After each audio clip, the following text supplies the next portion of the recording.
And once again, you are most welcome in this class in which I am going to teach you mathematics class 11th NCERT chapter 3 trigonometric function and exercise is 3.3 and question from 22 यानी exercise 3.3 के question 1 to 21 हम लोग completely solve कर चुके हैं और आज करने वाले हैं 22 से, जो कि ऑलरेडी इसमें 4 क्वेश्चन है इसमें बचे हैं जो कि इंपॉर्टेंट क्वेश्चन है, बोर्ड एग्जाम में ही आते हैं।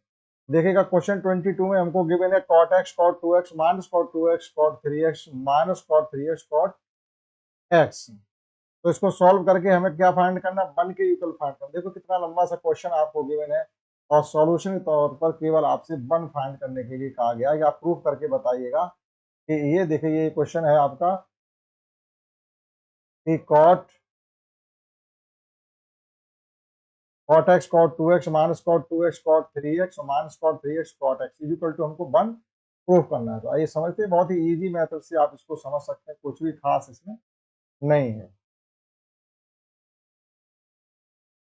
तो LHS साइड को ले लिया गया cot x cot 2x minus cot 2x cot 3x minus cot 3x cot x। अब आप देखिएगा सेकंड टर्म और थर्ड टर्म को जब आप समझेंगे तो इसमें से आपको एक कॉमन मिल रहा है cot 3x। ठीक, तो इट कैन, और आप फर्स्ट से सेकंड से भी कर सकते हो, चूंकि बात नहीं है तो उधर वाला टर्म कैंसिल हो जाएगा। तो हम क्या करेंगे, सेकंड और थर्ड को ले रहे हैं cot x और cot 2x minus cot 3x को जब हम कॉमन ले लेंगे तो रिमेनिंग टर्म आपके पास बचेगा cot 2x plus cot x। Again cot x cot 2x cot 3x can be written as cot 2x plus x cot 2x plus cot x। जैसे tan a plus b के relation काफी use होते हैं, लेकिन cot a plus b के relation बहुत कम use होते हैं। cot a प्लस b का रिलेशन होता है cot a cot b minus 1 upon cot a plus cot b, या cot b cot a minus 1 upon cot b plus cot a, कैसे भी आप उसको कह सकते हैं। तो देखिएगा cot x cot 2x और cot 2x plus 1 can be written as cot 2x into cot x minus 1 upon cot 2x plus cot x, और इनटू में आपको गिवन है cot 2x plus cot x।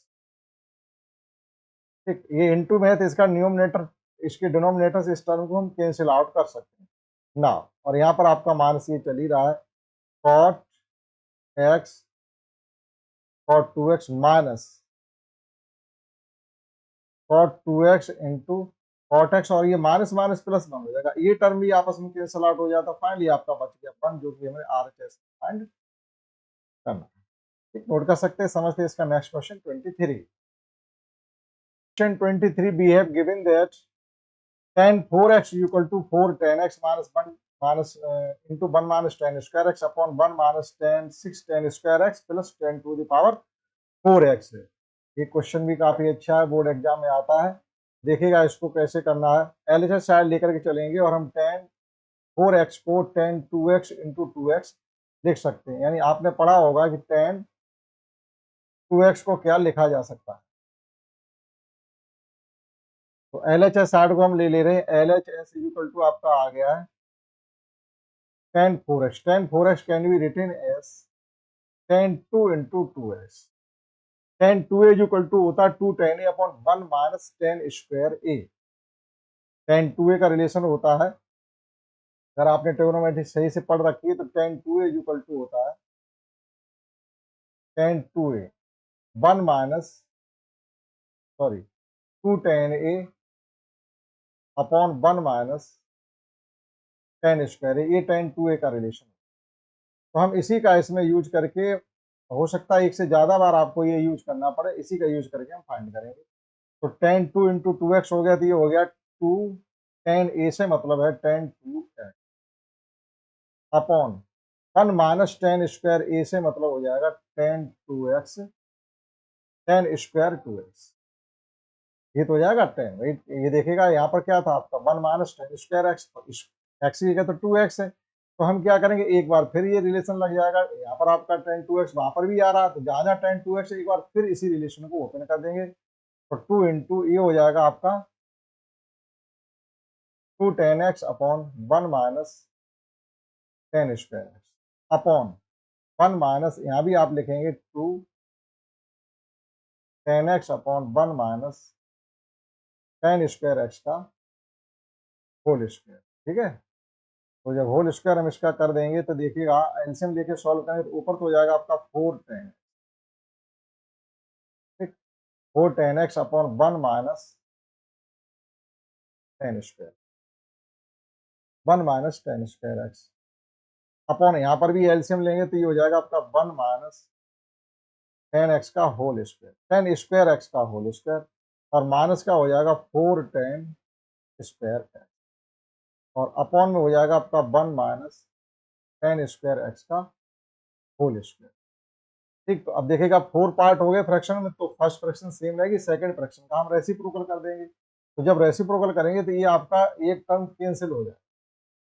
अब आपका 1 माइनस टेन स्क्वायर एक्स चला जाएगा आपका 410x के साथ नियम के अनुसार फ्रैक्शन, ये हो जाएगा आपका 410x into 1 minus tan square x. आप देखिए जो प्रूफ करना है उसमें न्यूमरेटर में इतना ही टर्म आ रहा है, इसका मतलब ये हमारा न्यूमरेटर मिल चुका है। अब डिनोमिनेटर में देखिएगा ये 1 माइनस टेन स्क्वायर एक्स का होल स्क्वायर रखा हुआ है, यहाँ पर a माइनस बी का होल स्क्वायर आप ओपन कर दीजिएगा, बस हो गया। तो ये कुल मिला के हो जाएगा 1 plus tan power 4x minus two tan square x और माइनस का 4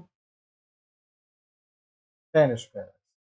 अगेन फाइनल हम लिख सकते हैं 4 tan x into 1 minus tan square x upon 1 plus tan to the power 4x, और ये हो जाएगा आपका 6 tan square R H S.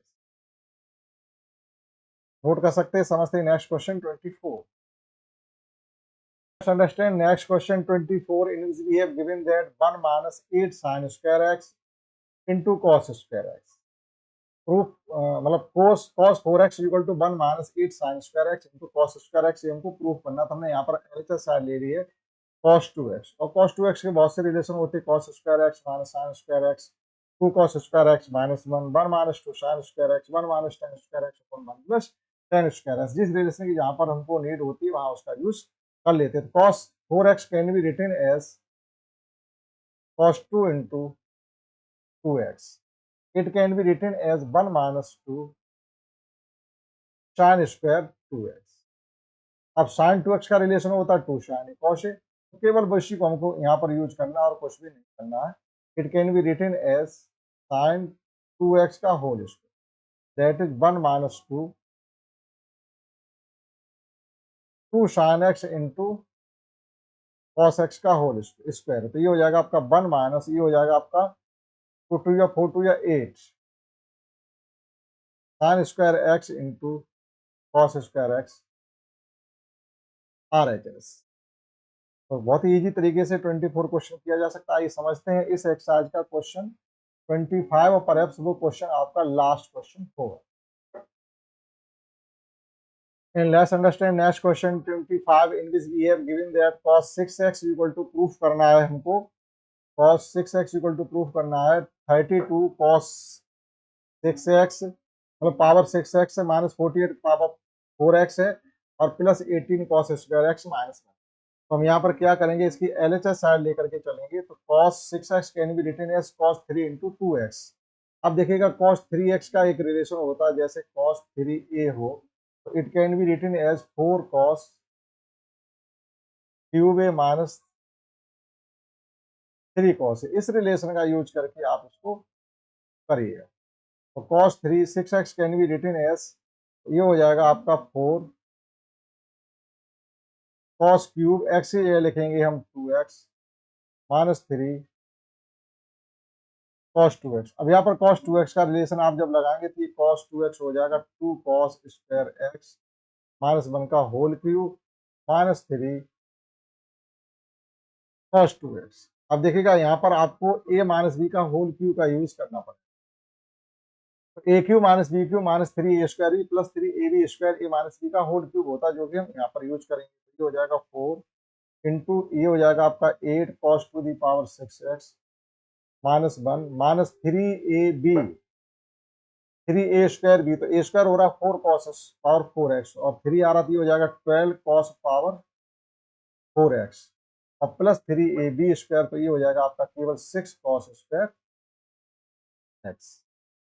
Square तो ऑलरेडी ही रहेगा, ठीक है, प्लस 3ab, तो 3 2 या 6 हो जाएगा और इसमें मल्टीप्लाई पूरे में 4 का हो रहा है और ये हो जाएगा माइनस का 3 cos 2x का रिलेशन होता है यहाँ पर 2 cos स्क्वायर x माइनस 1 ना 8 4 जा 32 cos to the power 6x minus 4 minus 48 cos to the power 4x plus 24 cos to the power 4x minus 6 cos square x 24 square ही रहेंगे और प्लस का 3 हो गया। नेक्स्ट में देखिएगा ये 32 वाला टर्म किसी के साथ जा नहीं रहा है, cos to the power 6x। 48 का टर्म भी किसी के साथ नहीं जाएगा, cos to the power 4x। लेकिन स्क्वायर वाले दो टर्म ये सॉल्व हो जाएंगे तो बचेंगे प्लस के 18 cos to the power 2x और माइनस 3 प्लस 3 सॉल्व करेंगे तो ये बचेगा आपका माइनस का 1, जो कि आपका RHS के यूकल माना जाएगा। तो इस प्रकार से आपने एक्सरसाइज 3.3 को कंप्लीटली सीख लिया। आशा करते हैं आपने सीख पाया होगा कुछ इसमें।